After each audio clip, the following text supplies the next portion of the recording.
सरकारी पोषापाली टीचर माने फसी जाउचंती कि सेटा ना निश्चित सत कथा कारण सरकार जेहेतु से चाकरी करते सरकार अंडर रे सरकार जहाँ कहे आम करने बाध्य। टीचर माने सुसाइड करूचंती परिवार किए पोषि सरकार दया देखिए सरकार निश्चित से पदक्षेप आम जो विगत किछि दिन हम आम राधारमण महका नोडाल जो उच्च प्राथमिक विद्यालय रे जने हेडमास्टर एसआईआर काम करने जाऊले पहले आंठुटी हाकी गला माने नुहे माने एक्चुअल से कलेक्टर हूँ बीएलओ डीएलओ डीओ जो मैंने सब अच्छा उच्च पदस्थ अधिकारी से विहित पदक्षेप ना उचित। शिक्षा व्यवस्था को नहीं पिला भविष्य कला पत्थर पलटि जाइए किंतु प्रकृत में शिक्षा व्यवस्था टे से बाट देकी जाइए।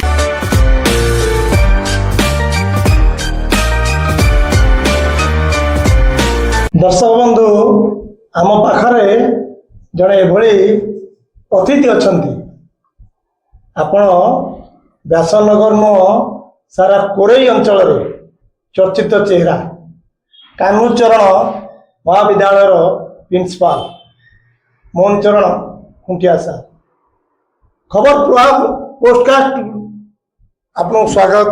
जय जगन्नाथ। जय जगन्नाथ। सर टिके आपणकर परिचय रखा आपणकर जो परिचय रखा आपण ना कौन आपण फैमिली किए किए रही कि भाव में आपण प्रिंसिपाल जोगदेले कि रही से मो ना डॉक्टर मोहन चरण खुंटिया आम घर छोटरायपुर आम जाजपुर रोड 5 किलोमीटर गले छोटरायपुर गाँव में आमे दी भाई दी भौणी बापा माँ थिले मु पढ़ा समय बापा माँ चली जाइछन रोग दृष्टिकोण रु बड़ भाई एवं बापा बापा मूर्ख हेले भी पाठशाठ पढ़े आमको मनीष कर भाई बहुत माने मो पिछा पैसा खर्च करते जो मु पीजी कंप्लीट कली पीएचडी कली कला परे व्यक्तिगत प्रचेष्टार मु कान्हूचरण डिग्री महाविद्यालय रही प्रिंसिपाल रूपे 2012 मसीह वर्तमान पर्यंत कार्य करुँच। आमर आज टॉपिक रही शिक्षा व्यवस्थार गोटे विकल चित्र। पूर्वतन सरकार थिला बेले जो शिक्षार व्यवस्था रही मान रही एबेका सरकार आसिला एबेका सरकार भितर कौन पार्थक्य देखुंट कौन शिक्षार व्यवस्था किभली रही। शिक्षा कहले तो दुई प्रकार बुझा जाए गोटे गण शिक्षा गोटे उच्च शिक्षा मु तो उच्च शिक्षा विभाग चाकरी करछि गण शिक्षार अन्य मैंने चाकरी करते जानी देखी माने शिक्षा विभाग रे कौन है ना गत सरकार बेले जी शिक्षार विकास होता वर्तमान सरकार विकास पर चेष्टा करुँच किंतु वर्तमान सरकार कौन कर शिक्षा व्यवस्था सहित आउ कि आनुषंगिक कार्य को जोड़ी जहाँकि शिक्षक मानक ऊपर बा अध्यापक मानक ऊपर तार माने प्रेशर रही काम करने ऑर्डर कराई विशेषकर गणशिक्षा विभाग जो व्यवस्था सब कराई शिक्षक माने पाठ पढ़ा सहित जो भोट करेक्शन कथा कहतु अन्य जो कार्य सब कार्य सब करुँच भितर पूरा पशुनी जेहेतु मु उच्च शिक्षार अच्छी तेणु किंतु कथा हूँ कौन कि चेष्टा करिया दरकार दे शिक्षा हूँ प्रकृत में आम समाजर मानदंड बा मेरुदंड मणि गोटे मनीषर मेरुदंड जदि दुर्बल हो गला ताले से मनीष बंचिया बहुत कष्ट हो तेणु आम समाजर शिक्षा व्यवस्था मेरुदंड बोली भावी आगे शिक्षार विकास करी तापरे अन्यान्यर विकास करवाटा उचित। सरकार को तो योजना को कार्यकारी करेंगे किंतु शिक्षा आग तापर अन्य कार्य कले बहुत भल होता बोले मु अनुभव कर। सर जो जिते शिक्षा परिवर्तन करागला बा जो पिलामानकर बही चेंज कराला सेतबले कोठी ना कोठी अनेक भूल आसिला जोटी कि पिलामानक भविष्य सहित खेल कराला निश्चय निश्चय जे जो जिनसटी को आम एथि प्रसारण करने चिंता करिछु जे जेतबले शिक्षा व्यवस्था जेतबले 1100 1200 1300 1700 पर्यंत भूल रोची सेठी पिला माने कौन पढ़े सेटा अवश्य कथा होची जेतबले गोटे कोर्स माने अप्लाई करा जाए सेतबले तांगर गोटे स्क्रीनिंग कमिटी रहे स्क्रीनिंग कमिटी कौन करे को सब्जेक्ट रहिले पिला शिखिबे किछि जिंस पाठ पढ़ार तो आडू साडू कथा रहइबो नहीं जो माने पिला शिखिबे से भलिया कोर्स सब अप्लाई करा जाए କୋର୍ସ ଗୋଟେ ଆପ୍ଲାଏ କରାଯାଏ ତାକୁ ପୁଣି ଡିଟିଭ୍ କରାଯାଏ ବହି କରିବା ପାଇଁ ଯେଉଁ ବ୍ୟବସ୍ଥା କରାଯାଏ ତାକୁ ପ୍ରୁଫ୍ ରିଡ୍ କରିବା ପାଇଁ ମଧ୍ୟ ପ୍ରୁଫ୍ ରିଡର ମାନଙ୍କୁ ଆପଏଣ୍ଟମେଣ୍ଟ କରାହେଇଥାଏ ଏବଂ ଭଲ ଏଜୁକେଟେଡ୍ ଲୋକ ମଧ୍ୟ ସେଠି ରଖାହେଇଥାଏ ନହେଲେ ସବୁ ଭୁଲ ଭଟକା ଗୁଡ଼ା ଧରା ପଡ଼ିବ ନାହିଁ। ତେଣୁ ବୋଧେ ଏଥର ଭୁଲ ଭଟକା ରହିଛି ଯାହା ଆମେ ଅନୁମାନ କରୁଛନ୍ତି ନହେଲେ ଇଂରାଜୀ ବହିରେ ଭୂଗୋଳ ପାଠ କି ଭୂଗୋଳ ପାଠରେ ରଜ ଗୀତ ଏଇ ଯେଉଁ ସବୁ ଭୁଲ ଭଟକା ସବୁ ରହିଛି ବୋଧେ କୌଣସି ଜାଗାରେ ସ୍କ୍ରିନିଂରେ ବା କୌଣସି ବ୍ୟବସ୍ଥା ଗୋଟେ ନିଶ୍ଚିତ ଭୁଲ ରହିଛି ନହେଲେ ଏତେ ସଂଖ୍ୟାର ବହି ଏତେ ଯେଉଁ ବହି ଭୁଲ ଭଟକା ହେଇଗଲା ଏଟା ପିଲାଙ୍କର ପାଇଁ ଗୋଟେ କ୍ଷତିକାରକ ନିଶ୍ୱାସ।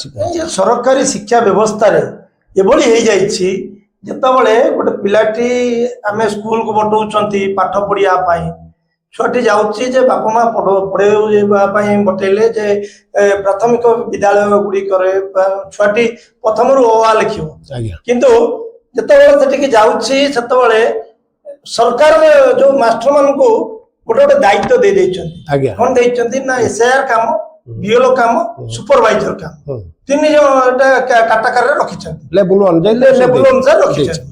ଯଦି ରଖିଛନ୍ତି ଗୋଟେ ଗୋଟେ ସ୍କୁଲରେ ରଖିଛନ୍ତି 4 ଜଣ ବିଏଲଓ ଜଣେ ଆମେ କହିବା ବିଗତ ଦିନରେ ଆମେ ନ୍ୟୁଜ କରିଛୁ ଖାଲି ଆମର ରାଧାରମଣ ନୋଡାଲ ଉଚ୍ଚ ପ୍ରାଥମିକ ବିଦ୍ୟାଳୟ ସରକାରୀ ଉଚ୍ଚ ପ୍ରାଥମିକ 3 ଜଣ ବିଏଲଓ ରହିଛନ୍ତି ଜଣେ ସୁପରଭାଇଜର ରଖିଛନ୍ତି। ସୁପରଭାଇଜର 15ଟା ସ୍କୁଲକୁ ଯାଉଛି ଯେ ଭିଜିଟ କରିବା ପାଇଁ ଯେ କିଭଳି ଭାବରେ ବିଏଲଓ ସେମାନେ କରୁଛନ୍ତି।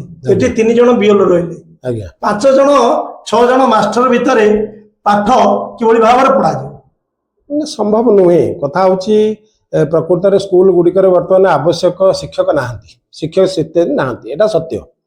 ମନେ କରନ୍ତୁ 5ଟା କ୍ଲାସ ଅଛି ଜଣେ 2 ଜଣ ଶିକ୍ଷକ ଅଛନ୍ତି ତାଙ୍କୁ ଯଦି ବିଏଲଓରେ ଏନଗେଜ କରିଦିଆଯିବ ପିଲାମାନେ କ'ଣ କରିବେ? ତେଣୁ ନିହାତି ଆବଶ୍ୟକ ଶିକ୍ଷକ ଶିକ୍ଷୟିତ୍ରୀ ଦିଆଯାଉ ଏବଂ ତାଙ୍କୁ ପୁଣି ଅନ୍ୟ ଆଡ଼େ କାମ ଲଗାଯାଉ କିନ୍ତୁ ମୋ ମତ ପ୍ରଥମ ପର୍ଯ୍ୟାୟରେ ଦିନ 2ଟା 3ଟା ବେଳ ପର୍ଯ୍ୟନ୍ତ ପାଠ ପଢ଼ାନ୍ତୁ 3ଟା ପରେ ମଧ୍ୟ ଅନ୍ୟ ଏନଗେଜମେଣ୍ଟ କଲେ ବି ଚଳିବ କିନ୍ତୁ ପାଠ ହଉଛି ମେରୁଦଣ୍ଡ।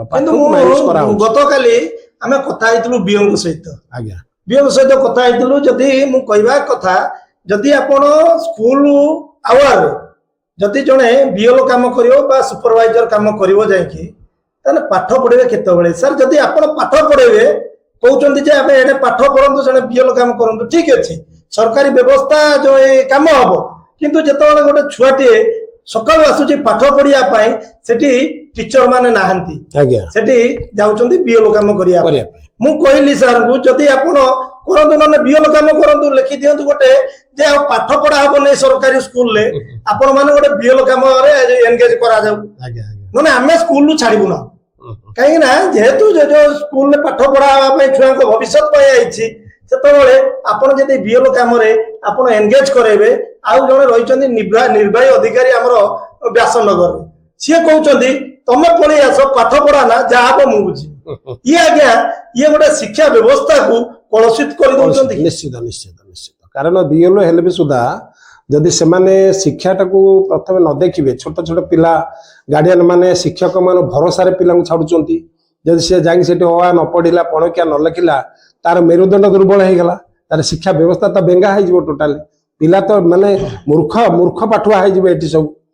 ତେଣୁ ତାର ନିହାତି ପରିବର୍ତ୍ତନ ଦରକାର ପାଠ ଆଗ ଦ୍ୱିତୀୟ ରହୁଛି ବିଏଲଓ କାମ ବା ଅନ୍ୟାନ୍ୟ କାମ କରିବା ଉଚିତ। କିନ୍ତୁ ଯୋଉ ଏବେ ପର୍ଯ୍ୟନ୍ତ 7ମ ଶ୍ରେଣୀରେ ଇଂଲିଶ ବହି ଆସିନି ଆପଣ ସଂସ୍କୃତ ବହି ଆସିନି ହିନ୍ଦୀ ବହି ଆସିନି ଆଉ ଗୋଟେ ଯୋଉ ବହି ଆସିନି ଆପଣଙ୍କର ଯୋଉ ଖେଳ ଶିକ୍ଷା ବହିଟି ଆସିନି 6ଠ ଶ୍ରେଣୀରେ ଆସିନି ସଂସ୍କୃତ ଆସିନି ହିନ୍ଦୀ ଆସିନି ଆଉ ଆପଣ 8ମ ଶ୍ରେଣୀରେ ସଂସ୍କୃତ ଆସିନି ହିନ୍ଦୀ ଆସିନି ଯଦି ମାନେ ପାଠ ପଢା ଅଧା ହେଲାଣି ପରୀକ୍ଷା ଦେବେ ପରୀକ୍ଷା ହେଲା କିନ୍ତୁ ଇଏ କଣ ପାଠ ପଢା ହବ ସରକାରୀ ବ୍ୟବସ୍ଥା ସରକାର କହୁଛନ୍ତି ଜିଲ୍ଲାପାଳ କହୁଛନ୍ତି ଏଠି ଯୋଉ କାମ କରନ୍ତୁ ବା ଏସ୍ଆଇଆର କାମ କରନ୍ତୁ କିନ୍ତୁ ସରକାରୀ ସ୍ତରରେ ବିଏଲଓ ମାନେ ଯୋଉ କାମ କରୁଛନ୍ତି ଆଉ ଜିଲ୍ଲାପାଳ ଏଠି ଅବଗତ ରହିଛନ୍ତି ଜିଲ୍ଲାପାଳ ଯେହେତୁ ଅବଗତ ଅଛନ୍ତି ଜିଲ୍ଲାପାଳ ଜାଣିବା ଦରକାର ଗୋଟେ ଛୁଆଟିଏ ଯେତେବେଳେ ସ୍କୁଲକୁ ପଠଉଛନ୍ତି ବାପା ମାନେ ପଠଉଛନ୍ତି କଣ ପାଇଁ ପଠଉଛନ୍ତି ଆପଣ ଯଦି ଏଭଳି କାର୍ଯ୍ୟ କରାଇବେ ଟିଚର ମାନଙ୍କୁ ଆଉ ଟିଚର ମାନଙ୍କୁ ମାନେ ଏଭଳି ଭାବରେ ସରକାରୀ ପେଶାରେ ପେଶି ଦଉଛନ୍ତି ସେଟା କେତେ ଦୂର ଠିକ ଆପଣଙ୍କ ମତ? ସେଟା ମୋ ମତରେ ଠିକ ନୁହେଁ କାରଣ ସରକାରୀ କାର୍ଯ୍ୟ କରିବା ପାଇଁ ସରକାରୀ ଅଫିସର ମାନେ ବା ମାନେ ବର୍ତ୍ତମାନ ସରକାର ସେ ଚାହିଁବେ ତାଙ୍କ ଲେବୁଲ ତାଙ୍କର କାର୍ଯ୍ୟ କରିବା ପାଇଁ ସେ ଚାହିଁବେ କିନ୍ତୁ ଏପଟେ ଶିକ୍ଷାଟା ଗୁରୁତ୍ୱ ଦେବା ଦରକାର। ପାଠ ପଢା ତାପରେ ଛୁଟି ଦିନ ମାନଙ୍କ ଅନ୍ୟ କର। ଗୋଟେ ଉଦାହରଣ ଦେବି ଆପଣଙ୍କୁ। +3 ହାୟର ଏଜୁକେସନରେ ଏବେ ଗୋଟେ କରାଗଲା ଯେ 4th ସେମିଷ୍ଟାର ପିଲା ଯେଉଁମାନେ ଅଛନ୍ତି ତାଙ୍କୁ ଗୋଟେ ଦେଲା ଫିଲ୍ଡ ୱାର୍କ ବା ଇଣ୍ଟର୍ନସିପ୍ ପ୍ରୋଗ୍ରାମ ଗୋଟେ ଦେଲା, କିନ୍ତୁ କେତେବେଳେ କରିବେ ନା ସମର ଭ୍ୟାକେସନରେ କରିବେ। ହାୟର ଏଜୁକେସନ ଦେଲା ସମର ଭ୍ୟାକେସନ ଦୀର୍ଘ 1.5 ମାସ କାଳ, ରଜ ପୂର୍ବରୁ ଜଷ୍ଟ ଛୁଟି ହୁଏ, ରଜ ସରିବ ଯୋଉଦିନ କଲେଜ ଖୋଲାଯିବ ସେଦିନ କଲେଜକୁ ଦେଲା। ସେ 100 ମାର୍କ ପିଲା ପଢିବେ, ଗୋଟେ ପେପର କରିବେ ଏବଂ ସମର ଭ୍ୟାକେସନରେ ଫିଲ୍ଡ ୱାର୍କ କରିବେ, ବାହାରକୁ ଯାଇକି ଇଣ୍ଟର୍ନସିପ୍ ବା କମ୍ୟୁନିଟି ଏନଗେଜମେଣ୍ଟ ଏସବୁ କାର୍ଯ୍ୟ କରିବେ। କିନ୍ତୁ ବର୍ତ୍ତମାନ ଯେଉଁ ଜଣାପଡୁଛି ଯେ ଥରେ ଭୁଲ ହେଇଗଲା ମାନେ ତାକୁ ସଂଶୋଧନ କରିବାକୁ ଟିକେ ଟାଇମ୍ ଲାଗିବ। ଏହା ନିଶ୍ଚିତ ସତ୍ୟ। ଗୁଡ଼ାଏ ବହି ଛପା ହେଇଯାଇଛି, ଭୁଲ ଭଟକା ତ ହେଇସାରିଛି, ବର୍ତ୍ତମାନ ପୁଣି ନୂଆ କରି ଛପାଇଲା ବେଳକୁ ନିଶ୍ଚୟ ଟାଇମ୍ ଲାଗିବ, ବହି ପହଞ୍ଚି ନାହିଁ। ତେଣୁ ଅନ୍ଧାର ଭିତରେ ପିଲାମାନେ ରହିବେ, ମାଷ୍ଟରମାନେ ରହିବେ, ମଧ୍ୟ ଭାବିବାର କିଛି ନାହିଁ। ଯୋଉ ବିଏଲ ମାନେ ଟିକେ ଲେଟ୍ ବି କରୁଛନ୍ତି ତାଙ୍କ ଉପରେ ନିର୍ବାହୀ ଅଧିକାରୀ ତାଙ୍କୁ ଗାଳି ଗୁଲଜ କରୁଛନ୍ତି ବୋଲି ଅଭିଯୋଗ ଆସିଛି। ଆଜ୍ଞା ଆଜ୍ଞା ଯେ ଆମ କତିରେ ରେକର୍ଡିଂ ରହିଛି, ଆଉ ଯାହା ବାଇଟ୍ ଦେଇଛନ୍ତି ଟିଚର ଦେଇଛନ୍ତି, ଆମେ କହୁନୁ ସେ ଟିଚର ନାଁ ପର୍ଯ୍ୟନ୍ତ କହୁନୁ, ଆଜ୍ଞା କିନ୍ତୁ ଇଏ ଯୋଉ ନିର୍ବାହୀ ଅଧିକାରୀ ତାଙ୍କୁ କିଏ ଅଧିକାର ଦେଲା ଏଭଳି ଜଣେ ଶିକ୍ଷକକୁ ଯେ ତାଙ୍କୁ ତାଗିଦ କରିବା ବା ତାଙ୍କୁ ଭାଷା ଖରାପ କରିବା, ଆଉ ସିଏ ବି ଓଲଟି ସେ ଟିଚର ତାଙ୍କୁ ଖରାପ କରି କହିଛନ୍ତି ତାଙ୍କ ଗ୍ରୁପରେ। ନା ସେଇଟା ଅବଶ୍ୟ ଠିକ ନୁହେଁ। ସିଏ ବି ଜଣେ ଶିକ୍ଷକ, ଇଏ ବି ଜଣେ ଶିକ୍ଷକ। ତେଣୁ ଶିକ୍ଷକ ଶିକ୍ଷକକୁ ବ୍ୟବହାର କରିବା କଥା ନୁହେଁ। ଆମେ ଯଦି ଯୋଉ ଚେୟାର ପାଇଯାଇଛନ୍ତି ବୋଲି ଜୁନିୟରକୁ ଖରାପ ବ୍ୟବହାର କରିବା ସେମିତି ନୁହେଁ, ତା ସମାଧାନର ବାଟ ବାହାର କରିବାକୁ ପଡେ। ଆମେ ତ ଶିକ୍ଷକ ମାନେ ସମାଜରେ ସବୁଠୁ ପ୍ରତିଷ୍ଠିତ ବା ସମ୍ମାନ ପାଉଥିବା ବ୍ୟକ୍ତି। ଆମେ ଯଦି ଭୁଲ ଭଟା କରିବା, ଖରାପ ବ୍ୟବହାର କରିବା, ପରସ୍ପର ଭିତରେ ଝଗଡ଼ା ଝାଣ୍ଟି ପାଟିମୁଣ୍ଡ ଲାଗିବା, ଏ ତ ରେକର୍ଡ ରହିବ, ଆପଣମାନେ ତ ଦେଖିବେ ଜାଣିବେ। କିନ୍ତୁ କଥା ହଉଛି ଏଇଟା ସମାଜକୁ ଗୋଟେ ଭୁଲ ବାର୍ତ୍ତା ଦବ। ଯୋଉ ଏବେକାର ସରକାର ଯୋଉ ରହିଛନ୍ତି, ଆପଣ କଣ କହିବେ ଶିକ୍ଷା ବ୍ୟବସ୍ଥାକୁ ନେଇ? ଯେତେବେଳେ ସାରା ଓଡ଼ିଶାରେ ଏଭଳି କାର୍ଯ୍ୟ ହେଇଛି, ଆଉ ବିଏଲ ମାନଙ୍କୁ ବା ଟିଚର ମାନଙ୍କୁ ବିଏଲ ପାଇଁ ଏନଗେଜ କରେଇକି ବାରମ୍ବାର ତାଙ୍କୁ ଟର୍ଚର ବି କରାଯାଉଛି, ଅନୁରୋଧ କରିବି। ନା ଆମେ ତ ଦେଖୁଛୁ ସମର ଭ୍ୟାକେସନ ପରେ ଯେତେବେଳେ ପ୍ରବଳ ଖରା ହଉଥିଲା, ଗୁଳୁଗୁଳି ଗରମ ହଉଥିଲା, ବିଏଲ କାମ କରିବାକୁ କିଛି ଟିଚର ଯାଇଥିଲେ, ତାଙ୍କ ଭିତରୁ କିଛି ମଧ୍ୟ ମରିଯାଇଛନ୍ତି, ସୁସାଇଡ କରିଛନ୍ତି, କିଛି ଖରାର ସନଷ୍ଟ୍ରୋକ ହେଇଛି, ଏଟା ବି ଆମେ ଦେଖିଛୁ। ତା ପରିବାରଟି ଭାସିଗଲେ କହିଲେ ଚଳେ। ତେଣୁ ସରକାର ଯେତେବେଳେ ଗୋଟେ କାର୍ଯ୍ୟ କରୁଛନ୍ତି, ମୋର ଅନୁରୋଧ ରହିବ ସରକାରଙ୍କୁ ଆଜିର ଆପଣମାନଙ୍କ ମାଧ୍ୟମରେ, ଯେତେବେଳେ କିଛି କାର୍ଯ୍ୟ କରିବେ ସେତେବେଳେ ଏମାନଙ୍କୁ ସୁଦ୍ଧା ଦେଖିବାର ଅଛି, ପରିବେଶ ପରିସ୍ଥିତି ଦେଖିବାର ଅଛି, ଦେଖିକି ତାକୁ ସମାଧାନ କରି କାର୍ଯ୍ୟ କରିବାର ଉଚିତ। ନହେଲେ ଆମରି ସାର୍ ମାନେ ସେମାନେ ଫସିଯିବେ ସବୁ କାର୍ଯ୍ୟରେ। ସରକାରୀ ପୋଷାପାଲିରେ ଟିଚର ମାନେ ଫସି ଯାଉଛନ୍ତି କି? ସେଟା ନା ନିଶ୍ଚିତ ସତ କଥା। କାରଣ ସରକାର ଯେହେତୁ ସେମାନେ ଚାକିରି କରିଛନ୍ତି ସରକାରଙ୍କ ଅଣ୍ଡରରେ, ସରକାର ଯାହା କହିବେ ଆମେ କରିବାକୁ ବାଧ୍ୟ। ଭାବିବାର କିଛି ନାହିଁ, ନିଶ୍ଚିତ କରିବା।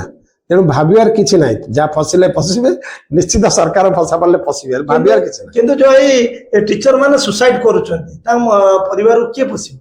ସେ ସରକାର ଦୟା ଦେଖେଇବେ, ସରକାର ନିଶ୍ଚିତ ସେଥିପାଇଁ ପଦକ୍ଷେପ ନେବେ। କାରଣ ସରକାରଙ୍କ କାର୍ଯ୍ୟ କରିବା ସମୟରେ ଯଦି ଜଣେ ଶିକ୍ଷକ ସୁଇସାଇଡ୍ କରିଦେଲେ କିମ୍ବା କୌଣସି ଆତ୍ମହତ୍ୟା କରିଦେଲେ, ସନଷ୍ଟ୍ରୋକ ହେଇଗଲା, କୌଣସି ଆକ୍ସିଡେଣ୍ଟାଲି କେସ୍ ହେଲା, ତ ସରକାର ଭଲ ରୂପେ ଭରଣା ପୋଷଣା ଦେଇକି ତାଙ୍କୁ ଚଳିବା ଦରକାର। କିନ୍ତୁ ଆଜ୍ଞା ଏଠି ଆମେ ଯୋଉ ବିଗତ ଏଇ କିଛି ଦିନ ହବ ଆମ ରାଧାରମଣ ମହକା ନୋଡାଲ ଯୋଉ ଉଚ୍ଚ ପ୍ରାଥମିକ ବିଦ୍ୟାଳୟରେ ହେଡମାଷ୍ଟର SIR କାମ କରିବା ପାଇଁ ଯାଉଥିଲେ, ପହିଲେ ତାଙ୍କ ଆଣ୍ଠୁଟି ଭାଙ୍ଗିଗଲା, ଯୋଉଠି କି ସେ 1,20,000 ଟଙ୍କା ଖର୍ଚ୍ଚ କଲେ, ଅପରେସନ ହେଲେ, କିନ୍ତୁ ତାଙ୍କୁ ସରକାର କିଛି ବୁଝିଲେନି।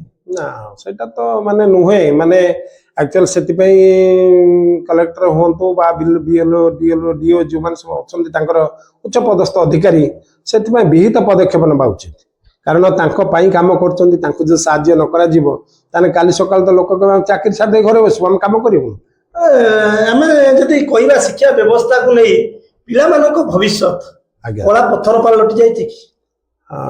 ସେଟା ତ ମୁଁ କହିପାରିବିନି ବର୍ତ୍ତମାନ, କିନ୍ତୁ ପ୍ରକୃତରେ ଶିକ୍ଷା ବ୍ୟବସ୍ଥା ଟିକେ ସେଇ ବାଟ ଦେଇକି ଯାଇଛି। ଯେ ବହିର ଯୋଉ କେଳାଙ୍କାରୀ ଆସିଲା ସେଇଥିରୁ ଜଣା ପଡୁଛି ଯେ ପିଲାମାନଙ୍କ ଭବିଷ୍ୟତ ଟିକେ ଖରାପ। କାରଣ ମଝିରେ ସରକାର ଦେଇଥିଲେ, ମୁଁ ଖବରକାଗଜରେ ଦେଖିଥିଲି ଯେ ଭୁଲଟାକୁ ଠିକ କରିକି ପିଲାମାନେ ଶିକ୍ଷକ ମାନେ ପଢାନ୍ତୁ, କିଛି ଦିନ ପରେ ବହି ପହଞ୍ଚିବ, ଏ ମତାମତ ସରକାରଙ୍କ ତରଫରୁ ଦିଆ ହେଇଥିଲା। କେତେ ଦୂର ଯୁକ୍ତିୟୁକ୍ତ ନୁହେଁ, କେବେ ନୁହେଁ। ଯୋଉ ଶିକ୍ଷକ ପାଠ ପଢେଇବ ବହିଟାକୁ ପ୍ରଥମେ ନିଜେ ସେ କରେକ୍ସନ କରିବ, ତାପରେ ସେ ପିଲାମାନଙ୍କୁ ପଢେଇବ, ଏପଟେ BLO କାମ କରିବ, ଏପଟେ ସରକାରଙ୍କର ବିଭିନ୍ନ କାର୍ଯ୍ୟକ୍ରମ କରିବ। ସିଏ ତ ଆହୁରି ରହିଛି, ରୋଷେଇ ଅଣ୍ଡା ଖାଦ୍ୟ, ସିଏ ଆହୁରି ଝାମେଲା ଜିନିଷ ଅଛି। तथापि जेहेतु से सरकार अंडर चाकरी करछंती तेणु सरकार माने निष्पत्ति तो निश्चित मानिबे आउ तथापि एपट पिला देखा पड़ो सरकार को देखा पड़ो एवं शिक्षक मान देखा पड़ो किंतु कोठी ना कोठी राज्य सरकार एभली व्यवस्था आनी शिक्षा विभाग पाई बोधे पिला माने मूर्ख हो सरकारी स्कूल आउ के पिला पाठ पढ़ेबे ए वर्षर सिस्टम तो से ही जाइए ए वर्षर सिस्टम आगुरी पाठ पढ़े ठीक थिला भविष्य कौन हम कही होनी एबे तो नुआ सरकार 2 वर्ष है सरकार करिसंती आ योजना माने करूचंती बोधे आगु ठीक ही पारे किंतु एई वर्ष जो बहिर केलेंकाटा हला पिला भविष्य पई टिके अंधार अछि आपण मान देखुतले किबळी भाबरे वार्ता दउतले देखि सरकार सब व्यवस्था करूचंती कोटी कोटी टंका खर्च करूचंती अनेक भूल त्रुटि रहउछि ता परे भी पिला मानको भविष्य अंधार रे रहउछि आमे शुणुले किभଳି भाबरे कालुचरण महाविद्यालय प्रिंसिपाल कहते मोहन बाबू जे प्रकृत में सरकार को तर्जमा करने दरकार जो टीचर मान को टर्चर करा जाउछि जो अधिकारी टर्चर करा जाउछि टर्चर करके गाली गुलज करुछंती दृढ़ कार्यानुष्ठान ग्रहण करा जाउ बा जा एभली व्यवस्था को संघीय व्यवस्था को आउरी कड़ाकड़ी हो बा पिला मानक भविष्य सहित सरकार न खेलतु ये थिला आज टॉपिक खबर प्रभाव पॉडकास्ट रे आपण जड़े एमती साहित्यिक आउ जड़े प्रिंसिपाल हिसाब रे सारा ओडिशा तांको जानिछंती आमर आज भाग्य आमे आज तांको आम गणर पाइचु आम टीवी स्क्रीन ले आमे तांकर वार्ता नउथुलु जे सरकारंकर शिक्षा व्यवस्था किभଳି भाବରେ संगीन हो जाइछि पिला मानक भविष्य को जलांजलि दिया जाउछि ता स्पष्ट सूचना दउतले खबर प्रभाव तरफ आपको स्वागत आज आसी दिवारु हमर अतिथि आउ अनेक कथा वार्ता दे दिवारु शिक्षा व्यवस्था को नहीं सरकार को प्रश्न दे दिवारु जे सरकार प्रकृत रे आ पर तर्जमा करा जाऊ शिक्षक मान जो बीएल काम बा एसआर काम रे नियोजित होउचंदी अन्य पिलांकु बा अन्य एजुकेटेड पिलांकु तांकु दिया जाऊ आ ये शिक्षा व्यवस्था को जो पिला मानकर भविष्य को सरकार न खेल धन्यवाद आपन को मत डाकिथिबारु आज खबर प्रभाव रे आज प्रकृतर शिक्षा व्यवस्था जो व्यवस्था अच्छी आंशिक आम जी जानी कहले तेणु आशा करूँ सरकार को अनुरोध करूँ शिक्षा को बंचातु पिला मान भविष्य को सुंदर भाव में गढ़ंतु सुंदर समाज आमर गढ़ी उठिब। जय जगन्नाथ। जय जगन्नाथ।